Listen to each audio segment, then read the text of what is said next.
नागपूरकर यांनी आरोप केलेला आहे की त्यांच्या पतीला शासकीय सेवेत सामावून घेण्यासाठी धनंजय मुंडेंनी 17 लाख रुपये मागितले होते आणि त्यांचा जो काही मृत्यू झालेला आहे यासाठी त्यांची छळ करण्यात आला आणि यासाठी धनंजय मुंडे त्यांचे कार्यकर्ते जबाबदार आहे. सोबतच धनंजय मुंडेंच्या कार्यकर्त्यांनी रंजना नागपूरकर यांच्या गळ्याला बंदूक देखील लावली होती त्यांनी म्हटलेलं आहे. याच्यात ना सगळ्यात महत्वाचा रोल आता नागपूरच्या SP साहेबाचा, CP साहेबांचा.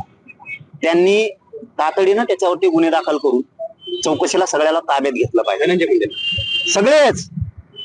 आता त्या माऊलीनी काय नाव सांगितलं हे बघा, एक विधवा माऊली, तिच्याकडे लक्ष देणं देवेंद्र फडणवीस साहेबांचं काम आहे, कारण शहर त्यांचं आहे आणि त्यांच्या शहरातल्या एका महिलेवरती जर इतका अन्याय झाला तर ती दूर करणं फडणवीस साहेबांची जबाबदारी, SP साहेबांच्या नागपूरच्या जबाबदारी. गुन्हे दाखल करून तातडीनं त्या माऊलीला स्वतः पोलिसांनी बोलून घेतलं पाहिजे की तुमचं काय म्हणणं आहे, त्या म्हणण्यानुसार गुन्हे दाखल करून त्यांना लगेच अटक करून त्यांना चौकशीला ताब्यात घेतलं पाहिजे, तर हे थांबणार आहे. आणि फडणवीस साहेबांची जबाबदारी, फडणवीस साहेबांनी हे करणं अत्यंत गरजेचं आहे. नसता महाराष्ट्रातल्या महिलेला फडणवीस साहेब न्याय देत नाहीत हा संदेश जाणार आहे. काल शिंदे साहेब आले होते, काल न्यायमूर्ती शिंदे जालन्यात त्यांनी तपासणी केली, फडणवीस किती केले त्याबद्दल त्या अपडेट आले का? नाही, अपडेट आले नाहीत. पण काल मी विखे पाटलांशी बोललो की सारथी बद्दल असं का होतंय, आमच्याच योजना का कमी केल्या जातात, त्यांना शिष्यवृत्ती का दिली जात नाही या विषयावर चर्चा केली. शिंदे समितीला तुम्ही मुदत वाढ दिली पण शिंदे समिती नोंदी का शोधत नाहीये, किंवा तुम्ही शोधू नका म्हणतात की काय सरकार म्हणून तुम्हीच मुदत वाढ देऊ. प्रमाणपत्र दिले जात का नाही, व्हॅलिडिटी का रोखल्या, बलिदान गेलेल्या कुटुंबाचे पैसे राहिलेले आणखीन का दिले नाही, म्हणजे तुम्हाला त्याचं सुद्धा राजकारण करायचं आहे का?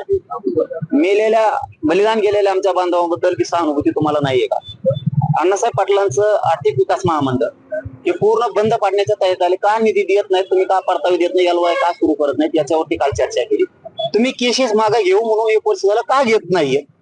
एकूण सातारा संस्थांच्या गॅजेटियरवर सुद्धा काल सांगितलं की का तुम्ही ते JR काढत नाही. आणि मराठवाड्यासाठी जे हैदराबादचा गॅजेटियरचा JR काढला त्यानुसार अधिकारी का काम करत नाहीत ही जबाबदारी तुम्ही घेणार आहेत की नाहीत, की मला उपोषण केलं तर पुन्हा शब्दही विखे पाटील साहेब तुमचा आणि फडणवीस साहेबांचं मी ऐकून घेणार नाही. तर त्यांनी सांगितलं 26 तारखेपर्यंत सगळे विषय मार्गी काढायचं आम्ही ताकदीनं काम करतो असं सांगितलं. म्हणून मी सुद्धा आता 2-3 दिवस शांत बघतो, आता 26 तारखेपर्यंत हे सगळे विषय मार्गी काढतात का. 26 फेब्रुवारी. बरं, एक शेवटचा प्रश्न.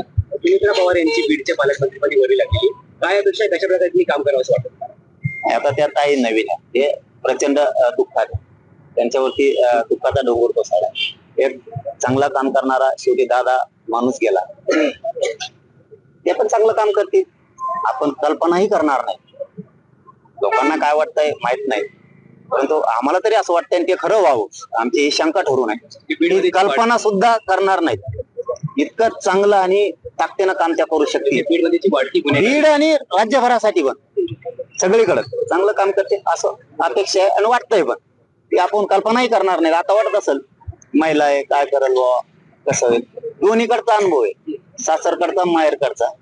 त्या ह्या असल्या गुंडगिरीला मध्ये मध्ये षडयंत्र असणारा पाठपुरी असं वाटतं, मोडून टाकतील त्यांना.